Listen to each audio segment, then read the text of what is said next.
Wat beteken dit om op God te vertrou? Geloof of vertroue in God beteken om nie een oomblik te twyfel nie dat hy sy belofte sal hou en om daarna uit te sien. Ons kan dit wel nie nou al sien nie, maar ons weet verseker dat dit sal gebeur. Dit kan nie gebeur as 'n mens nie op God vertrou nie. En daar is 'n goeie rede voor.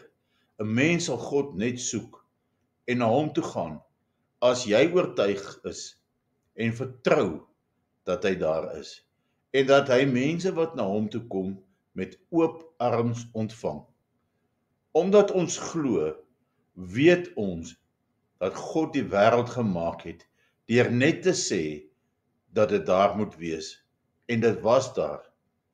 Dit is nie gemaak uit iets wat ons nie kan sien nie.